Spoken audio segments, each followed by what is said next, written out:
So, when a symphony orchestra is like perfectly synchronized, it's just this incredible experience. Every section, the strings, the brass, the percussion, they all hit their cues exactly when they need to. Oh, absolutely. It's a flawless system when it works. Right.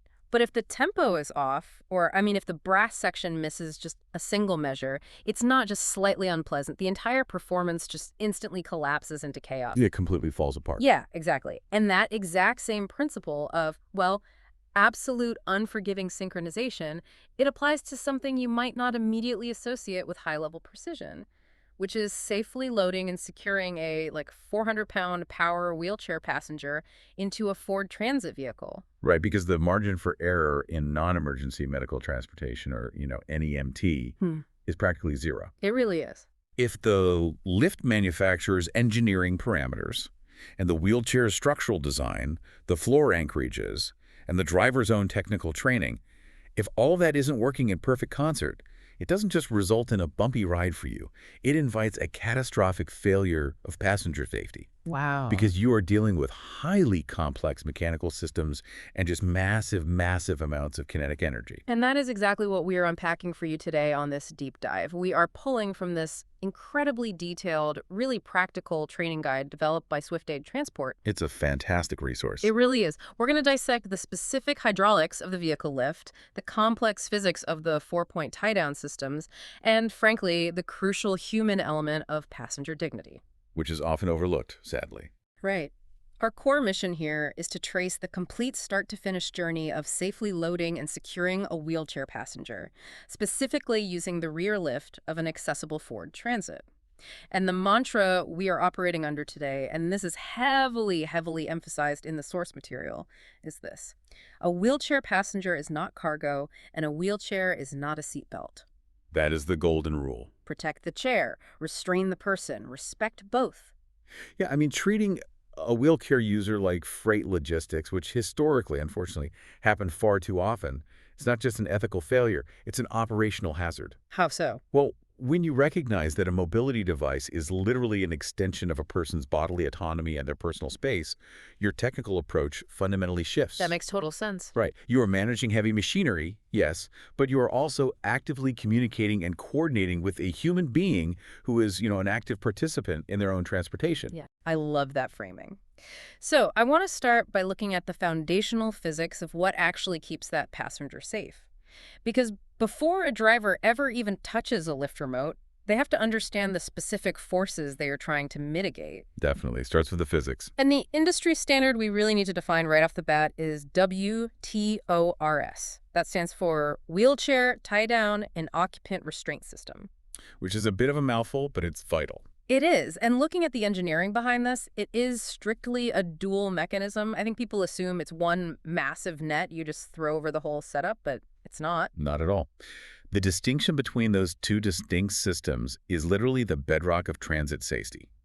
The wheelchair tie-down is typically a four-point mechanical linkage, right? And that locks the actual heavy metal frame of the mobility device directly to the structural floor track of the vehicle. Okay, so 4 points on the floor. Exactly. Its exclusive function is anchoring the mass of the chair itself. Then you have the occupant restraint, which is the secondary, entirely separate lap and shoulder belt system. And that's just for the person. Right. Its exclusive function is protecting the biological mass of the human being seated in that chair. So to reiterate for everyone listening, the tie-downs secure the chair, the belts secure the person. One absolutely does not replace the other. Never. I want to dive into why the tie-downs are so critical, because a really common piece of feedback you hear from newer drivers, or even passengers themselves, is about the wheelchair's own brakes. Oh, the brake myth. Yeah, right. If I'm looking at a massive power chair, maybe it weighs like 350 to 400 pounds empty. It has these heavy-duty electronic braking systems. When the power is off, you physically cannot push that chair. It will not budge. Nope. So the natural assumption for a lot of people is that turning off the power and engaging those brakes is just like shifting a regular car into park. And relying on those brakes in a moving vehicle is just a massive, dangerous misunderstanding of dynamic physics. Break that down for us. Why aren't the brakes enough? We have to look at the deceleration pulses involved in a crash. The standard utilized by organizations like UMTRI, that's the University of Michigan Transportation Research Institute, they often run a 20G deceleration sled test, Which simulates what, exactly? It simulates a 30-mile-per-hour frontal impact. Now, if an NEMP van is traveling at 30 miles per hour, everything inside that van is also traveling at 30 miles per hour. Right. When the van hits a stationary object, the vehicle stops in milliseconds. But the 400-pound wheelchair, it maintains its forward kinetic energy. Oh, wow. So the wheelchair's brakes are suddenly fighting the entire momentum of the chair plus the passenger. Exactly, and they will fail instantly. I mean, electronic wheelchair brakes utilize these small locking gears or friction plates, but they're designed for pedestrian environments. Like holding the chair steady on a ramp at the grocery store. Exactly, or a sidewalk. They are engineered to withstand maybe a few hundred pounds of force, max. In a 20G collision, a 400-pound wheelchair generates 8,000 pounds of forward ballistic force. Wait, 8,000 pounds? 8,000 pounds. The internal gears of the wheelchair brakes will literally just shear apart under that transient load. If the chair isn't anchored to the floor track with tie-downs, it basically becomes a high-mass projectile, tearing straight through the vehicle cabin. That is terrifying to visualize. Okay, so the floor anchorages manage the thousands of pounds of kinetic energy from the chair. What about the belts that come pre-attached to the wheelchair itself? Ah, the postural supports. Yeah, because a lot of medical chairs have these chest harnesses or lap belts built right in. They look like seat belts. And I know the UMTRI Ride Safe guidance specifically addresses this. They do, and they are very clear. Built-in postural supports are strictly for anatomical alignment, Meaning what? meaning they just keep a person sitting upright, preventing them from slumping forward or sideways during their normal daily activities. The materials used, it's often lightweight nylon, Velcro, or those thin plastic side-release buckles. What on a backpack? It's exactly like a backpack. They have virtually no tensile strength compared to actual automotive-grade polyester webbing. In a crash scenario, a positioning belt will snap immediately. So they offer zero crash protection. Zero. Only the vehicle's dedicated, crash-tested lap and shoulder restraint is actually engineered to absorb those extreme G-forces and distribute them safely across the passenger's skeletal structure. Okay, so we have the physics established. We know why the WTO's ORS is absolutely non-negotiable. But before any of this hardware is even deployed, the SwiftAid guide stresses that a driver's primary tool isn't actually a strap, it's their communication. Yes. The Federal Transit Administration focuses heavily on this as well. Right.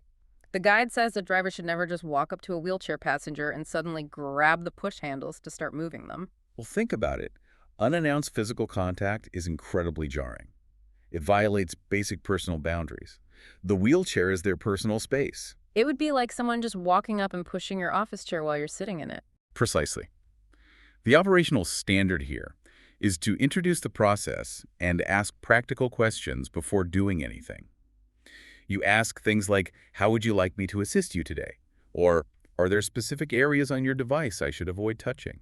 Or, could you show me how to safely disengage the power on this specific model? Exactly, because every chair is different. It really transitions the passenger from being this passive piece of cargo that's just being loaded into a van to an active participant in a shared process. You ask, you explain what's going to happen next, and you confirm they are ready before any movement actually occurs. Dignity first. Always. Dignity first. So this naturally brings us to the actual physical loading sequence with the Ford Transit. And interestingly, this sequence starts long before the driver actually sees the passenger. It starts with the dispatch data. The dispatch phase is really where you establish your operational parameters. The driver, the dispatcher, and the facility staff must confirm all these critical details beforehand. What kind of details? You're evaluating the exact wheelchair type, the wheelbase dimensions, and the combined weight of the passenger and the device. I was reading this and it made me think it's like measuring a really large, heavy couch before you try to move it into a fifth-floor apartment building. That's a great analogy. You don't wait until you've carried the couch all the way to the final doorway to suddenly pull out a tape measure and realize, oh, the frame is 3 inches too wide for the door.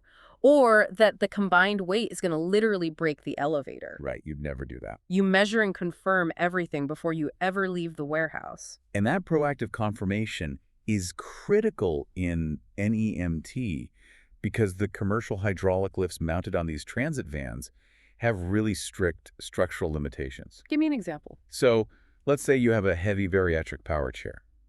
The chair itself weighs 450 pounds. And the passenger weighs 350 pounds. Okay, so that's a combined load of 800 pounds. Exactly. Now, if the commercial lift installed on that specific transit van is only rated for a 600-pound working capacity, attempting to load that share will overwhelm the hydraulic pump. Or worse, it could actually bend the lifting arms. Which could drop the passenger onto the pavement. Exactly. It's a massive safety failure before the trip even begins. So dispatch also needs to verify if the chair has WC-19 transit securement points, which, by the way, we will unpack the engineering of those very shortly.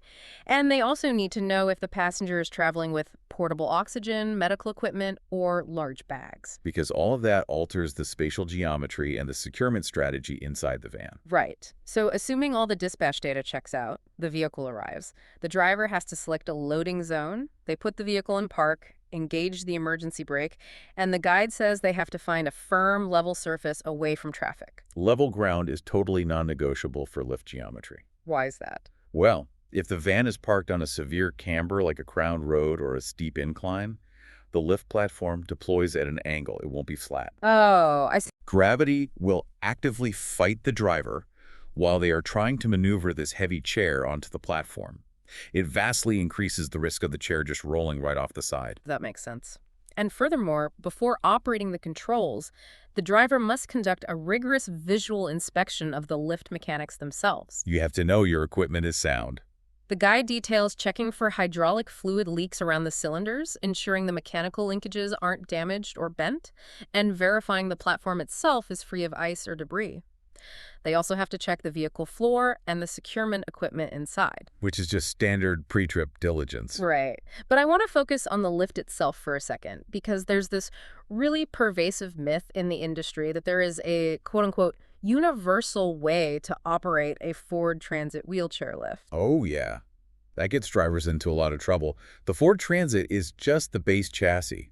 Ford doesn't manufacture the accessible lift on the back. Right, they just make the van. Exactly. The vehicle undergoes a secondary manufacturing process by a mobility equipment company, someone like Braun Ability or Rikon, where the commercial rear lift is actually integrated into the van's structural pillars and its electrical system. Okay, so it's aftermarket, essentially. Yes. And because different manufacturers use completely different interlock circuits, different hydraulic arrays, and different platform designs, the operational rules are dictated entirely by the manual of the specific lift installed on that specific vehicle. A really great example of this is the face-in versus face-out debate. You see this heavily discussed among drivers all the time. Should the passenger back onto the lift platform, facing away from the van, or should they drive straight on, facing the interior? Right, and it's a hot topic. The FTA guidance generally suggests respecting the passenger's preference, right? But only if the maneuvering allows it and there isn't an overriding safety concern. And that overriding safety concern is determined solely by the engineers who designed the lift. For instance, if you look at the manual for a Braun Ability Millennium 2 series lift, it might explicitly direct that the wheelchair passenger must remain fully within the marked boundaries and face outward, so away from the vehicle during the lift cycle. Interesting. Why a face outward? It usually has to do with weight distribution. The heaviest part of a power chair is often the rear where the batteries are. Facing outward positions that center of gravity closer to the vehicle bumper, which reduces the leverage strain on the structural arms. It also relates to the structural integrity of the outer roll stop barrier. So you really can't just guess. No, a driver absolutely cannot rely on muscle memory from a different van they drove 3 years ago. They have to know the manual for the van they are operating today. So let's look closely at those platform boundaries. The passenger moves onto the lift. The driver ensures the chair is perfectly centered.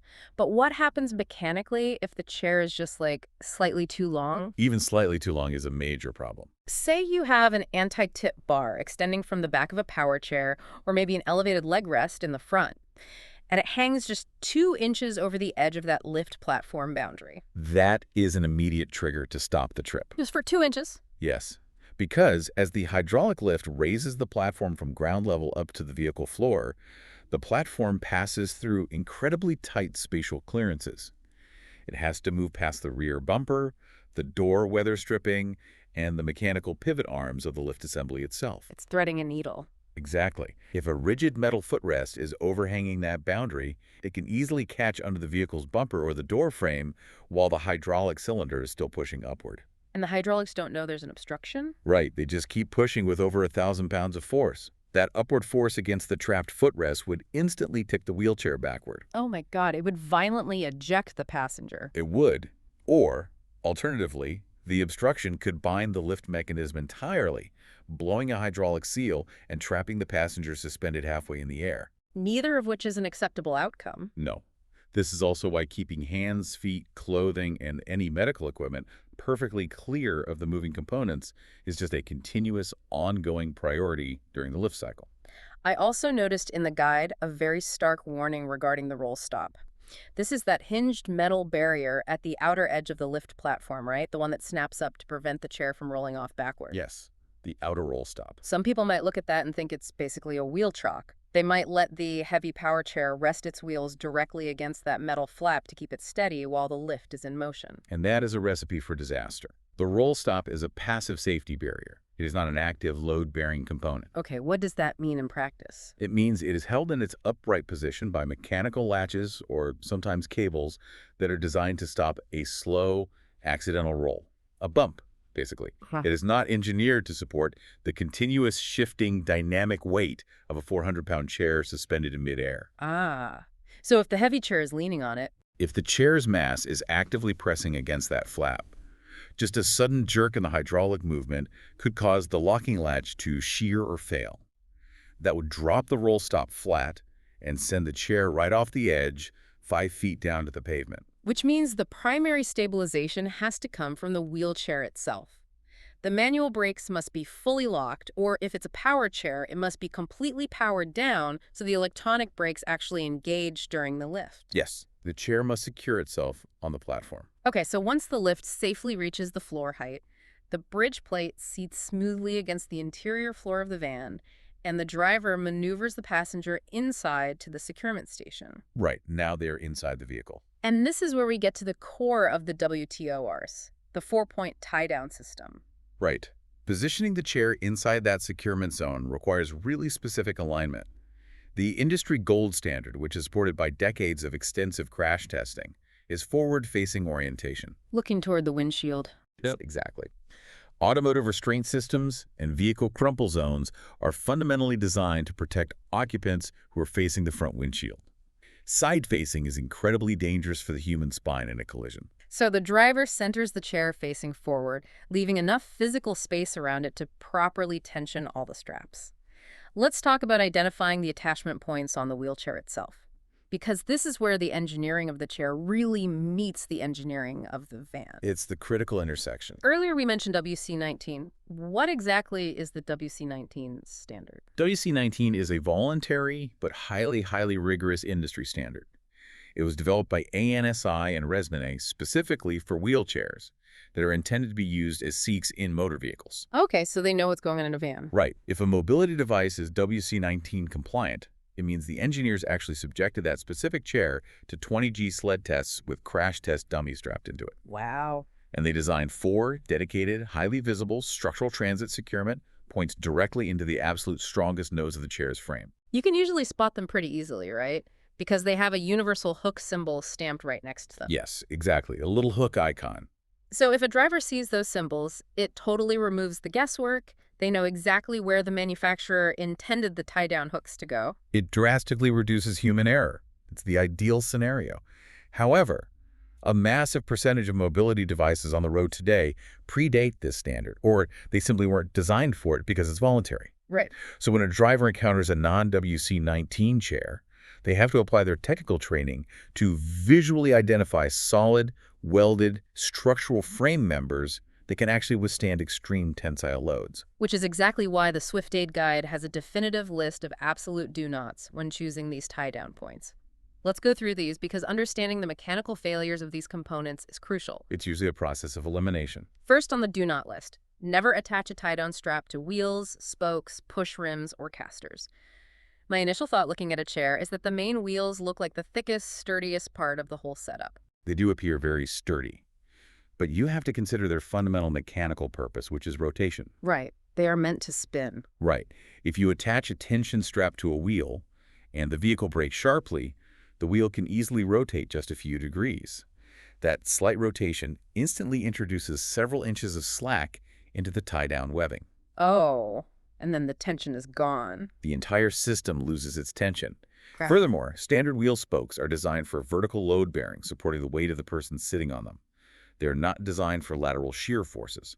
In a crash, those spokes will just shatter, completely releasing your anchor point. Okay, next on the list of hazards. Removable components. We're talking footrests, leg rests, arm rests, and head rests. Yeah, these components are usually held in place by friction locks, or small pins, or shallow sliding brackets. That's so they can be easily detached for the passenger to transfer in and out of the bed or a chair. They just pop right off. Exactly. They have virtually zero structural integration with the main welded frame. If you anchor a 400-pound ballistic load to a removable footrest, the crash energy will effortlessly shear that tiny locking pin, ripping the footrest right off the chair while the rest of the device goes flying forward into the cabin. Unbelievable. And obviously you avoid control mechanisms too, like joysticks, brake levers, or anti-tip bars, because those are thin metal components that will instantly bend or snap under that kind of tension. Yes. The final major warning in the guide is regarding plastic shrouds, battery covers, or decorative panels. This is a major issue with modern power chairs. They are often entirely encased in this sleek, aerodynamic plastic molding to make them look nice. Yeah, they look like little spaceships sometimes. They do. But a driver who is under severe time pressure might just hook onto a thick piece of that plastic because they can't easily see or reach the metal frame underneath. And plastic is not metal. High-density plastic will simply fracture and disintegrate when subjected to the thousands of pounds of force transmitted through that tie-down strap during a collision. You absolutely must bypass the plastic and find the welded steel or aluminum chassis. Okay, so once the driver successfully locates the 4 appropriate structural points, 2 in the front, 2 in the rear, they attach the hardware. The guide stresses keeping the webbing straps perfectly straight, aligned with the load path, and free from any twists whatsoever. A twisted strap loses a significant amount of its tensile strength. Good to know. They tighten the retractors to eliminate all the slack, physically verifying the tension, but being careful not to over-torque it and actually bend the wheelchair's frame. Right. You want it tight, but not crushing the chair. And that completes the wheelchair tie-down phase. The device is now structurally integrated with the vehicle. Now, the driver transitions to the occupant restraint, which is the separate lap and shoulder belt we talked about. The biomechanics of this step are absolutely fascinating and honestly terrifying if done incorrectly. Very much so. The guide dictates that the lap belt must rest low and snug across the passenger's pelvis, making close contact with the body, and it must never ever be routed over the wheelchair's armrests or wheels. The human body manages crash forces very specifically. The lap belt must anchor against the anterior superior iliac spine. Which is what, in layman's terms? Those are the bony protrusions of the pelvis, your hip bones. The pelvic girdle is an incredibly dense, strong skeletal structure capable of absorbing massive deceleration forces. Okay. But if the lap belt is positioned too high, resting across the soft tissue of the abdomen instead of the bones, the kinetic energy of a crash will cause that belt to shear deeply into the internal organs. Oh my God. It leads to massive, frequently fatal lacerations of the liver, the spleen, and the intestines. It's known as seatbelt syndrome. And routing the belt over the armrests completely defeats the purpose of the belt because it lifts it off the pelvis. Exactly. If you drape the lap belt over the high armrests of a wheelchair, you create a physical gap, sometimes several inches wide, between the webbing and the passenger's pelvis. Right. During a collision, the passenger's body will shoot forward into that gap. This induces a phenomenon called submarining, where the passenger slides underneath the lap belt entirely, driving their knees into the dash and frequently catching that lap belt directly across their throat. So the belt absolutely must pass inside the armrests, between the armrest and the passenger, to maintain direct contact with the pelvic bones. Yes. Direct skeletal contact is the only way it works. The shoulder belt has similar biomechanical rules, right? It has to cross the center of the chest and the collarbone. But here's a practical scenario that I know drivers face all the time. The shoulder belt is rigid automotive webbing. It rubs against the passenger's neck, and the passenger complains that it's extremely uncomfortable. Which is completely understandable. It can be uncomfortable. Right. So they ask the driver to just tuck the shoulder belt under their arm or maybe loop it behind their back entirely just to make the ride tolerable. What does a driver do in that situation? The rule is absolute. Comfort can never supersede structural safety. Never. Tucking the shoulder belt under the arm shifts the load pass away from the clavicle and the sternum, which are strong bones designed to take impact, and it places the force directly across the lower rib cage. And ribs are fragile. Ribs fracture very easily under pressure, and they will puncture the lungs. What if they tuck it behind their back? If you tuck the belt behind the passenger's back, they effectively only have a lap belt. In a frontal impact, their entire upper torso will whip violently forward without any restraint whatsoever, virtually guaranteeing severe traumatic brain injury or a cervical spine transection. So if the belt cannot be fitted correctly due to the passenger's anatomy or maybe bulky medical equipment, the driver cannot just invent a new geometry on the fly. No, they have to stop the process and follow their company's approved escalation protocol, usually calling a supervisor or dispatch. Finally, before moving on, the driver has to secure the incidentals. Loose oxygen tanks, wheelchair trays, heavy medical bags. Because a loose 5-pound metal oxygen cylinder traveling at 30 miles per hour has enough kinetic energy to cause lethal blunt force trauma to anyone in the cabin. It's a missile. It is a literal missile. Everything must be tied down to floor tracks using approved cargo straps, ensuring they don't block the aisles or interfere with the WTR's webbing. Wow. Okay, so that covers the textbook standard for a relatively traditional mobility device. But let's dive into the wild cards, because the NEMT environment is not a controlled laboratory. Not at all. It's the Wild West out there sometimes. A driver is going to encounter a massive spectrum of hardware, from these ultralight folding chairs to complex medical seating systems, and each one presents unique mechanical hazards. Let's start with power wheelchairs. The primary hurdle with power chairs, aside from their immense weight, is that plastic shrouding we discussed earlier. Right, trying to find the frame. The structural chassis is often deeply recessed inside the plastic. If a driver simply cannot reach a solid metal node with the standard metal tie-down hook, the approved solution is often the use of webbing loops. Webbing loops. Those are essentially short, heavy-duty straps that create an accessible anchor point, right? Yes. They are crash-tested loops that wrap tightly around a hard-to-reach metal frame member deep inside the chair, and then they extend out just enough for the driver to snap the standard tie-down hook into the loop's D-ring on the outside. That sounds like a great workaround. It is, however, the critical caveat is that these loops should be permanently installed under the guidance of a mobility technician or the wheelchair manufacturer. Oh, so the driver doesn't just make one. Exactly. A driver shouldn't be attempting to improvise a load-bearing loop out of a random piece of rope while kneeling in a rainy driveway. That's not safe. Then you have folding manual chairs. These look really simple. They have plenty of exposed metal tubing. But the guide says they carry a unique risk factor. The hazard lies in the folding mechanism itself. It's usually the X-shaped cross braces beneath the seat canvas that allow the chair to collapse. Right. Drivers must verify that the chair is fully opened and those cross braces are mechanically locked in their rigid occupied configuration. What happens if they aren't?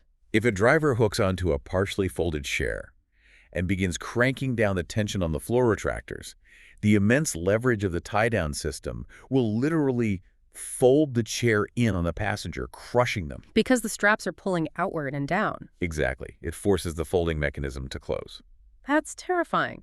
What about transport chairs and mobility scooters? We're talking about the really lightweight chairs with 4 small wheels meant to be pushed by a caregiver, or those 3-wheeled motorized scooters with the steering tillers in the front. This introduces a significant gap between mobility design and automotive safety. Most lightweight transport chairs are engineered strictly for navigating flat indoor environments, like a hospital corridor or a living room. They aren't meant for cars. They possess virtually no structural integrity against crash forces. The tubing is too thin. Similarly, mobility scooters often feature swiveling seats mounted on single, thin central pedestals and folding steering tillers. In crash tests, those seats frequently snap right off the pedestal. Many manufacturers explicitly state in their manuals that their scooters are not approved for occupied transport in a motor vehicle. So this creates a massive point of friction regarding passenger rights. If a passenger rolls out to the van in a scooter that the manufacturer says isn't crash tested, what is the driver's protocol? The operational standard is that the passenger should be offered the choice to transfer to a standard crash-tested OEM vehicle seat, provided the van has one and the passenger can transfer safely. Okay, that makes sense. However, under the ADA and Transit Civil Rights Guidelines, a driver can never physically force or coerce a passenger to transfer out of their mobility device. Wait, really? You can't issue an ultimatum. You can't say, get in the van seat or I'm canceling the trip. Correct, you cannot do that. If the passenger declines to transfer, the driver must attempt to secure the device using the best available structural points according to their training. But what if it's impossible? If the scooter literally has no viable frame, if it's entirely plastic and thin aluminum, the driver reaches a critical safety impasse. They cannot simply hook onto the plastic front basket and hope for the best. That requires immediate dispatch intervention and a supervisor's call. Which brings us to perhaps the most geometrically complex devices on the road, tilt-in-space or reclining wheelchairs. These are a massive challenge. These are highly specialized medical chairs where the entire seating module can tilt backward or recline independently of the heavy wheelbase below it. They are vital for pressure relief and respiratory management for passengers with severe conditions. And the UMTRI guidance regarding tilt-in-space chairs highlights a profound mechanical vulnerability. What is it? Well, when you secure a standard rigid chair, the geometry of the tie-downs remains static. Nothing moves. But a tilt-in-space chair has moving pivot points. If a driver flawlessly attaches all 4 tie-downs, tensions the system perfectly, and then decides to adjust the passenger's tilt or recline angle to make them more comfortable, they alter the center of gravity and the physical distance between the frame nodes and the floor anchors. I was visualizing the geometry of this when I read the guide, and I kept coming back to the analogy of pitching a really large, complex camping tent. Okay, let's hear it. You set up your main structural poles, and you hammer all the guy lines into the ground, pulling them perfectly taut right. The tent is rigid, tensioned, and completely windproof. But then you decide to slide one of the main support poles just 3 inches to the left. Ah, right. By shifting that internal pivot point, you completely alter the hypotenuse of all the angles. Instantly, half of your staked lines go entirely slack and the tent starts swaying. That is an excellent way to visualize the loss of tension. By altering the tilt angle of the seat, the frame linkages shift. A tie-down strap that was under 50 pounds of tension a second ago suddenly has 2 inches of slack in the webbing. Which is deadly in a crash. Exactly. In a crash, that slack allows the heavy chair to accelerate forward before the strap violently catches it. That sudden jerk often snaps the webbing entirely due to the shock load. So the absolute rule is that you secure the chair in its approved final travel position. If a medical need dictates adjusting the recline angle after the chair is secured, you cannot just push a button and start driving. No, you must completely reevaluate and retension the entire WTODs from scratch. You also have to navigate the occupant restraint around the complex hardware of these chairs, right? Yes, and it's difficult. You cannot assume that a specialized headrest or a lateral thoracic support built into the medical chair acts as a crash restraint. Because it's just postural. Right. The driver still must carefully thread the vehicle's actual lap and shoulder belt through this maze of medical hardware to ensure it makes proper contact with the passenger's pelvis and collarbone. It is an intricate geometric puzzle. And if the driver cannot solve that puzzle, they reach the most critical phase of their job, knowing when to execute a stop-the-trip protocol. This is where the rubber meets the road. We've covered the textbook procedures and all the wildcard variables, but true professional competency isn't just knowing how to load a passenger. It's possessing the judgment to recognize when the safety parameters have deteriorated and refusing to move the vehicle. Recognizing when to abort is the ultimate test of a driver's training. It really requires overriding the natural human instinct to just get the job done quickly. The SwiftAid practical guide lists several definitive stop-the-trip scenarios. We've discussed a few, but they really bear summarizing. Stop the trip immediately if any part of the wheelchair overhangs the lift boundaries. Yes. You stop if the combined weight of the load approaches the hydraulic lift's maximum rating. You stop if you observe a hydraulic leak or if the interlock sensors fail to engage. You stop if a floor track is jammed with debris like dirt or coins, and the retractor fitting won't lock securely into the metal groove. You stop if a tie-down strap has frayed webbing or a twisted mechanism. And you stop if the chair geometry only allows you to find 3 solid attachment points instead of the mandatory 4. And crucially, you stop if the reality on the ground contradicts the dispatch data. If the tablet says you are picking up a passenger in a lightweight folding manual chair, and they arrive at the curb in a 450-pound bariatric power chair that your lift isn't rated for, you don't attempt the load. But This is where the sterile theory of a training manual collides violently with the reality of NEMT operations. The human element. Right, the psychological pressure on these drivers out in the field is immense. Let's paint that picture for the listener. It's 4:00 p.m. on a Friday. It's pouring rain. The driver is already 45 minutes behind schedule due to traffic. The dispatcher is blowing up the radio demanding updates. A classic scenario. And the passenger they are loading has a critical dialysis appointment they absolutely cannot miss. But the passenger is using an older, awkwardly designed scooter. The driver crawls around on the wet floorboard and manages to find 3 incredibly solid, welded attachment points for the tie-downs. But the 4th point, There's nothing. there is just nowhere to hook it except a flimsy plastic battery cover.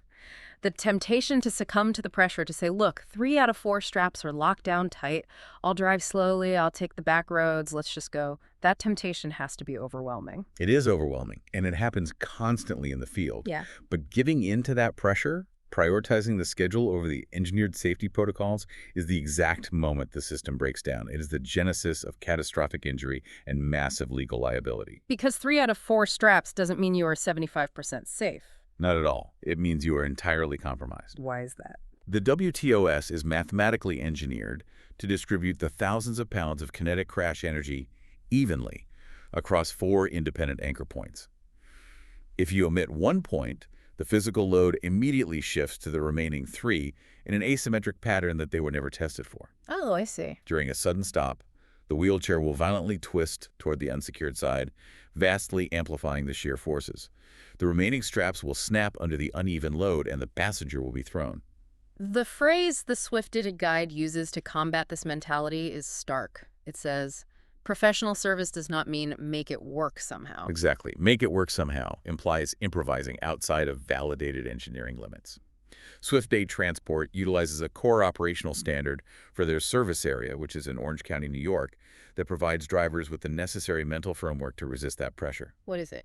Dignity before movement, Yeah. safety before schedule. Dignity before movement, safety before schedule. That needs to be internalized by every dispatcher and driver.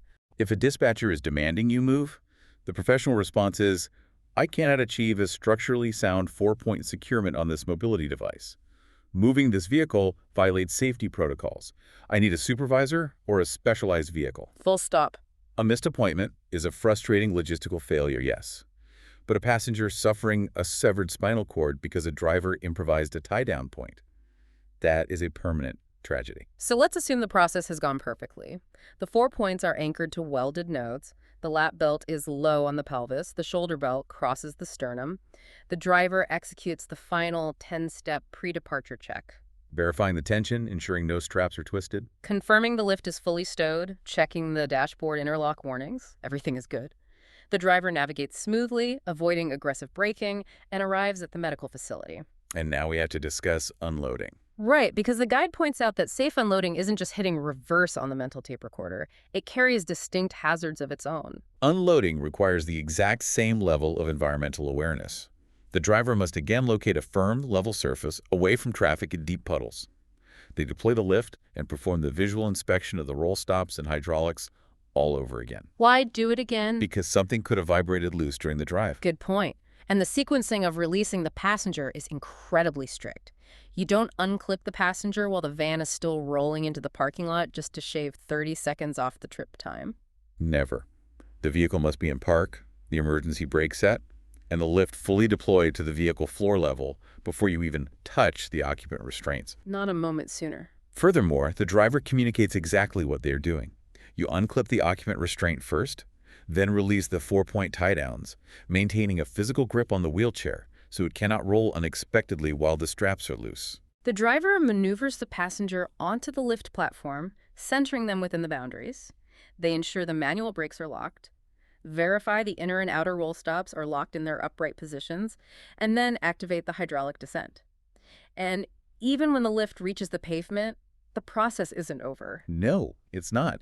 You do not release the wheelchair brakes until the lift's hydraulic cycle is completely finished and the outer roll stop flap is deployed completely flat against the ground, forming a smooth exit ramp. What happens if you jump the gun?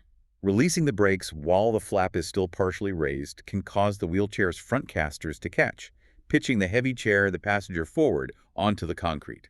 And the final step of the journey is the physical handoff. The driver doesn't just leave the passenger on the sidewalk, they ensure the passenger reaches the facility doors safely or transfers custody to a responsible caregiver if required. Which brings everything full circle to the underlying mandate of the entire source text, Which is the absolute necessity of hands-on training. Listening to an in-depth breakdown of the physics, reading the manuals, understanding the geometry of a Tilton space chair, it is all vital foundational knowledge. But theoretical knowledge does not equal operational competency when you are dealing with heavy machinery. The guide makes it very clear that digital or classroom training is not a substitute for supervised tactile practice. Drivers need to physically feel the tension required on a floor retractor. They need to understand the resistance of a manual lift override pump. The source points out phenomenal industry resources, like Restraint's Securement 101 training, which breaks down the specific components of their retractors. It highlights the UMTRI ride-safe videos, which visually demonstrate the terrifying realities of those sled crash tests. But those tools must augment, not replace, rigorous hands-on qualification. Absolutely. A driver has to practice routing belts around complex bariatric chairs. They need hands-on drilling for emergency lift failures. And they need supervised coaching on disability etiquette and communication, because you can't learn empathy and respect just by reading a schematic. You really can't. Ultimately, the driver is the final failsafe in a highly complex mechanical ecosystem. Proper securement requires balancing the cold, hard logic of physics and hydraulic engineering with profound human empathy and a deep respect for the passenger's autonomy. Well said. When we return to our opening analogy of the synchronized orchestra, we see just how many elements are playing at once. You have the Ford Transit's CAN bus electrical system, the Braunability-less hydraulic flow, the Q-straint retractor mechanisms, the structural integrity of the WC-19 frame, the UMTRI deceleration protocols, and the SwiftAid operational standards. It's a massive symphony. It is. If one section fails, if a single strap is twisted, introducing slack, or a single roll stop latch isn't checked, the synchronization shatters. Yeah. But when every piece is respected, when dignity precedes movement and safety supersedes the schedule, the performance is flawless and the passenger arrives safely. You know, when you look at the immense manual labor, the spatial reasoning, and the potential for human error involved in routing these four-point webbing systems, it raises a fascinating question about the future of this industry. Oh, I like where this is going. We've talked extensively about WC-19, which standardized the anchor points on the chairs. But what if we look beyond the manual straps entirely? Taking the human error out of the physical tie-downs. Imagine the evolution of accessible transit hardware. What if the entire medical device industry and the vehicle manufacturers adopted universally integrated, automated docking systems? Like a massive automated smart lock system built directly into the floor of the van. Precisely. The passenger maneuvers their power chair into the securement station on their own. Heavy-duty mechanical locking jaws engage directly with a standardized steel pin integrated into the bottom of every wheelchair chassis. Oh, wow. Sensors instantly verify the structural lock and relay that confirmation to the driver's dashboard. The lap and shoulder belt deploys smoothly, much like it does in a luxury sedan. That would change everything. It would entirely eliminate the geometric puzzle of searching for frame nodes beneath plastic shrouds. It would eradicate the hazard of twisted webbing straps. And most importantly, it would exponentially increase the independence and dignity of the wheelchair user. That is a phenomenal target for the future of accessibility engineering. A world where the mechanical technology finally catches up to the level of empathy and safety we expect, rendering the manual tie-down strap obsolete. One day, hopefully. But until that technological leap becomes the universal standard across every manufacturer and every vehicle fleet, human diligence is the only bridge we have. The highly trained, empathetic, unyielding professional driver remains the single most important safety feature in the vehicle. They are the linchpin. The human element analyzing the physics on the fly is what keeps the passenger alive. Please remember that this deep dive provides general educational analysis and absolutely does not replace mandatory hands-on training, specific company operating procedures, or the exact engineering instructions supplied by the manufacturers of your vehicle, the lift, the wheelchair, or the WTO equipment. Check your manuals, folks. If you want to dive deeper into the operational standards that are actively elevating non-emergency medical transportation, or if you want to understand ride readiness from a professional, people-first perspective, I highly encourage you to explore the source behind today's breakdown. Visit www.swiftaidtransport.com. They are setting a rigorous standard for service in Orange County, New York, and the principles we've unpacked today are exactly what ensure the ride home is always safe. A wheelchair passenger is not cargo, and a wheelchair is not a seatbelt. Protect the chair. Restrain the person. Respect both. Keep that symphony perfectly tuned, and we will catch you on the next deep dive.